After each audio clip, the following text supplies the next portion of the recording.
സുഹൃത്തുക്കളെ നമസ്കാരം. ഇന്നൊരു ഇച്ചിരി ഇരുട്ടത്താണ് ഈ വീഡിയോ. കാര്യം ലൈറ്റിൻ്റെ ഇച്ചിരി പ്രശ്നമുണ്ട്. എന്നിരുന്നാലും നമ്മളിച്ചിരി ലേറ്റുമായി ആ വീഡിയോ ഇടുകയാണ്. ഇപ്പോഴേ നമ്മൾ ചില ചാനലുകളിലൊക്കെ കാണുന്ന നെതന്യാഹു അന്തരിച്ചു, അല്ലെങ്കിൽ അദ്ദേഹത്തിനെ കൊന്നു എന്നൊക്കെ കാണുന്നു. ചിലത് നമുക്ക് വിശ്വസനീയമായിട്ടുള്ള ഇതല്ല. അപ്പം ആയത്തുള്ള ഖൊമേനി മരിച്ചു എന്ന് പറയുന്നത് അവർ തന്നെ സ്ഥിരീകരിച്ചിട്ടുണ്ട്, ഇറാൻ്റെ. അപ്പോൾ ഇസ്രായേലിൻ്റെ നെതന്യാഹു മരിച്ചു എന്ന് പറയുന്നതും അവർ സ്ഥിരീകരിച്ചിട്ടില്ല. പക്ഷെങ്കിൽ ശരിയാണോ ഇല്ലയോ നമുക്കറിയത്തില്ല.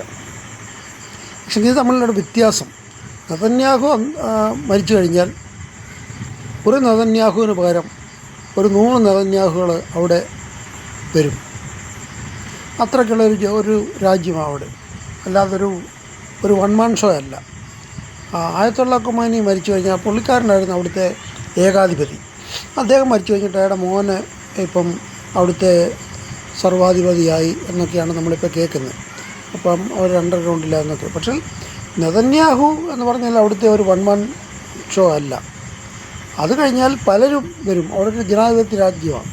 അത് കഴിഞ്ഞ് കഴിഞ്ഞാൽ അല്ലാതൊരു ഫാസിസ്റ്റ് രാജ്യമല്ല. അയാൾ മരിച്ചു കഴിഞ്ഞാൽ വേറെ ആൾ വരും. അപ്പം ഈ ഖൊമേനിയെയും നെതന്യാഹുവിനെയും ഈ മരണത്തിൽ തുലനം ചെയ്യരുത്. അത് വേറെ, ഇത് വേറെ. ഇത് മരിച്ചെന്നുകൊണ്ട് ഇസ്രായേലിനൊന്നും സംഭവിക്കത്തില്ല. അടുത്ത ആൾ വരും. ആൾക്കാർ മരിക്കും, യുദ്ധമൊക്കെ ആയാലും. പക്ഷേ നെതന്യാഹു മരിച്ചോ ഇല്ലയോ എന്ന് തന്നെ നമുക്ക് അറിയത്തില്ല. അപ്പം ഞാൻ എൻ്റെ ഒരു വലിയൊരു ഇൻ്റർനാഷണൽ ലെവലിലുള്ള വർത്തമാനമൊന്നും പറയാൻ എനിക്കറിയത്തില്ല. എൻ്റെ ഒരു ചെറിയ തീരുമാനത്തിൽ ഞാൻ ഇത്രയും പറഞ്ഞതേ ഉള്ളൂ. നന്ദി, നമസ്കാരം, ജയ് ഹിന്ദ്.